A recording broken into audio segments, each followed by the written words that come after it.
let's actually make a movie. No, Lawson, I'm not gonna get really excited and yell. Bing bong. What would you say if you saw Joe Byron right now?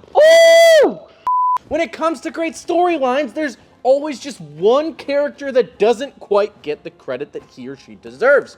The unsung hero of the plotline, if you would. It's like in Iron Man, right? Iron Man 3, when Tony Stark's suit, it's all messed up and he ends up befriending some kid in a podunk town in the middle of Tennessee, and while Tony's out doing, quite honestly, whatever it is that Tony Stark does, you know, this kid takes it upon himself to repair Iron Man's suit, ultimately altering the entire outcome of the story. I mean, after all, if it wasn't for that young kid, the whole story may have turned out quite a bit differently. Now, much like that young man, the Duramax diesel engine also has an unsung hero, if you would, when you look at the whole lineage of Duramaxes, right? This trendsetter really set the stage for the Duramax engines of today, but you know, maybe it always doesn't get the love it deserves. I'm Dustin with Custom Offsets. You guys can find me on Instagram at dusty.co, and today we're peeling off the valve covers to replace the injectors and find out. So you want an LB7 Duramax. Let's get it.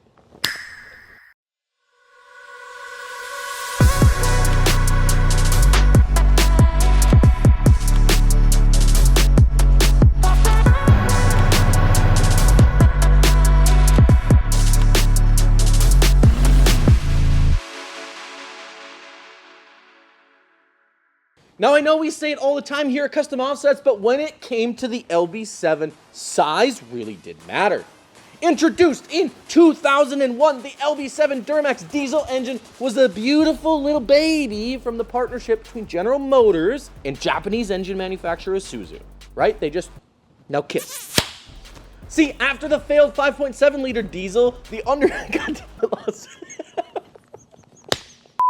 after the failed 5.7 liter diesel, the underpowered 6.2 liter, and of course, who could forget the ever problematic and also very slow 6.5 IDI, General Motors knew that their next diesel needed to be a banger. Furthermore, the market was, at the time, pretty much owned by Ford with the iconic 7.3 Power Stroke that, you know, everybody seems to love and we talked about last week. Additionally, when it came to full-size trucks, the industry of the time was absolutely dominated by gas-powered engines, i.e. the 454, right? I mean, this meant that if General Motors wanted to be competitive with their new diesel engine and roll it out without, you know, needing to go back to the drawing board and completely redesign the trucks of the time, they needed to get creative when it came to size factor, and the good news is, they did.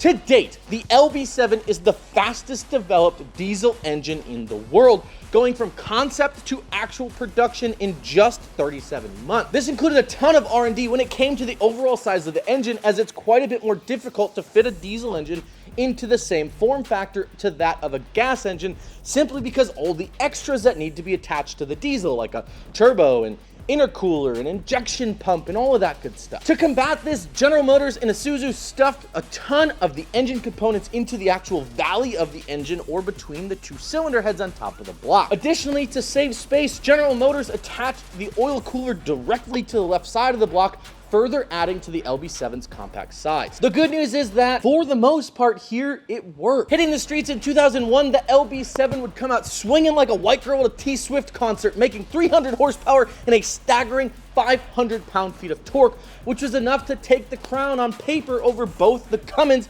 and the Power Stroke at the time. On top of that, real-world experiences were saying that the LB7 was seeing as high as 22 miles per gallon on the highway, which was pretty much unheard of at the time. I mean, after all, 7.3 guys will tell you they get like -5 miles to the gallon. Feeding this all-new torque monster was an RHG6 fixed geometry turbo that produced a maximum of 22 to 24 pounds of total boost pressure. With a tune, it's possible to see these peak pressures as high as 30 PSI, and when you really push this little guy, it can support about 500 horsepower overall. Now, I don't know about you, but 500 horsepower in a diesel, that's respectable. On the other side of the equation, keeping the cylinders fed in terms of fuel, GM introduced their first ever engine to have a common rail fuel injection, which relied on the iconic CP3 pump to keep upwards of 23,000 PSI of pressurized diesel in the fuel rails. This combination of forced induction and high pressure common rail technology is ultimately what led the LB7 to be, at the time, the most powerful diesel engine on the market. It's pretty wicked, honestly. At the time, it seemed that General Motors had finally done it. After a collaboration and a love child with Japanese auto manufacturer, an insane fast track to develop an all-new engine, and a little luck with a brand new engine plant right here in the good old US of A, General Motors had produced an engine that stood toe-to-toe with some of the iconic engines of the time, like the 12-valve Cummins or the 7.3 Power Stroke. Things were good, or so they thought. Psych! You guys already know what's coming, right? You've heard this reference before. It's not all rainbows and unicorns in this Cinderella story. While the LB7 was and still is a relatively solid engine for the platform, as the design aged, the short and speedy R&D really came to life. Now, while the new common rail fuel injection system did wonders for making power, the all-new injector design proved to be a failure point.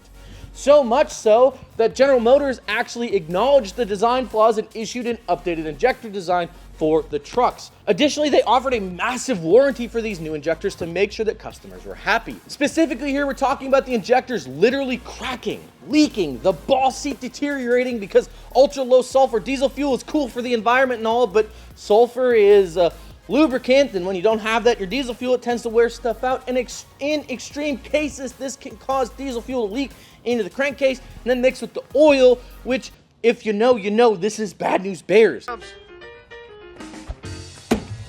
It's all right, kid. You had a helmet on. Imagine if you didn't. You know what I'm saying? Even worse than the actual injectors failing, though, is the fact that replacing these injectors on an LB7 is a literal nightmare. This is because when GM and Isuzu designed the LB7, they buried the injectors under the valve covers. They're inside of it. And now, listen, I understand that while this kept the injectors out of the elements and free from rust or corrosion, it definitely makes it a little bit of a chore to replace them because, you know, you basically have to tear the whole top end of the engine apart to get to them. Why? Why? Outside of the injector issues, though, the LB7 is, for the most part, about as reliable as any other 20-year-old diesel engine pickup could be. Sure, there's the water pump, which is prone to fail at higher mileages or higher horsepower and RPMs, and sure, if you haven't taken your cooling stack apart in a while, then it's possible that it's stuffed up with a bunch of grime and gunk and overall just doesn't cool as well, but you know, these are all just common failures with a truck of that age, and I would expect it when you look at a 20-plus-year-old diesel. After all, I mean, most LB7 trucks out there right now are over 150,000 miles or even more, so failures like this are kind of to be expected. Outside of all of that, though, why would you want an LB7 here in 2022 since, let's face it, it's basically 2022 anyway, right? For starters, the LB7 is just plain and simple a good-looking truck. Now, regardless if you're talking about the round eye new body style or the ever-popular cat eye Silverado, these trucks just look good regardless of what your build style is. Some of my favorite LB7 builds are low and wide street trucks with some nasty 22x14 polished boys and Nitto 420Vs and a small lift kit. But the beauty of the LB7 is that it doesn't stop there. Do you need a tow rig? LB7. Do you need a farm truck to haul wagons, throw some 20x12 anthems on it and some 35s and just be downright to party in the cornfields? LB7 is there too. They just seem to fit anywhere no matter where you put them. Plus, with them being just a little bit older, the market is more soft than some of the other diesels, meaning that you can pick one up relatively affordably. What do you guys think about the LB7? Do you love them or do you hate them? Would you own one? Sound off in the comments down below, and as always, be sure to subscribe to the channel if you haven't already. With that, I'm Dustin with Custom Offsets. We'll see you guys on the next one. Peace.